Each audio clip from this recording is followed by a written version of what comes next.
Bonne année! Ah bah oui, bonne année! Mes grosses couilles et la santé!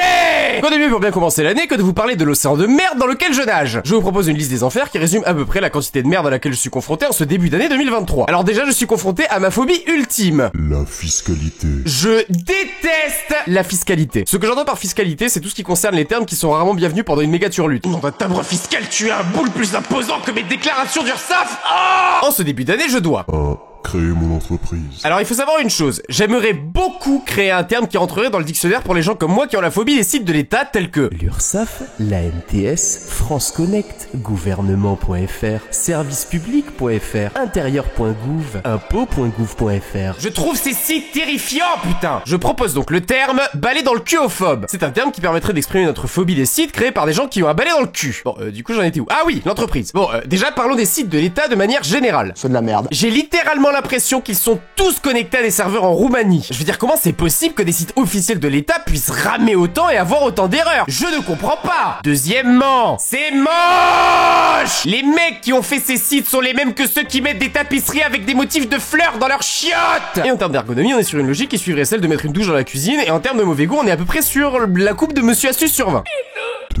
Déclarer à Pôle emploi ma création d'entreprise. De mon expérience, ce que j'aime pas avec Pôle emploi, c'est que j'ai vraiment l'impression que beaucoup de choses deviennent vite compliquées pour des raisons qui m'échappent. Car une fois que j'aurai créé mon auto-entreprise, je devrais l'indiquer à Pôle emploi, et je sens pour le coup que ça va être une galère pour aucune raison. 3. Créer une boutique pour ma chaîne. Ça fait quelques mois que je voudrais créer une boutique, donc je vais vous parler du site que j'ai trouvé actuellement et vous donner les prix que je prévois de mettre. Si vous connaissez d'autres bons sites d'impression à la demande, n'hésitez pas à me les donner en commentaire car j'y connais pas grand chose dans ce domaine. Alors j'avais en tête le site Teespring, et pour me faire une marge entre 2 et 3 euros, je peux vendre les t-shirts 24 euros et les pulls 39 euros. J'ai également mis un article bonus, un mug à 14 euros. Les frais de livraison sont entre 3 et 6 euros par article et votre produit est satisfait remboursé pendant 30 jours. Pour fixer ces prix, je me suis simplement basé sur le prix des autres vidéastes français que je connaissais et qui utilisaient ce site, et j'ai mis un prix environ 3 euros en dessous du leur. Donc voilà, je pense que 3 articles ça suffit largement pour une première boutique en ligne. Je vous tiendrai au courant de l'ouverture de la boutique sur le Discord, donc n'hésitez pas à le rejoindre, il est en description, comme toujours. 4.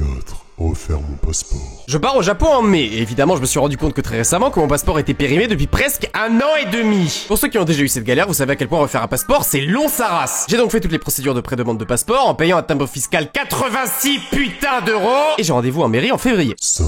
Le piratage. Version de luxe. Oh bah oui, vous vous souvenez de mon piratage? Je vous avais dit que je m'étais fait pirater ma chaîne YouTube, souvenez-vous. Va te faire enculer!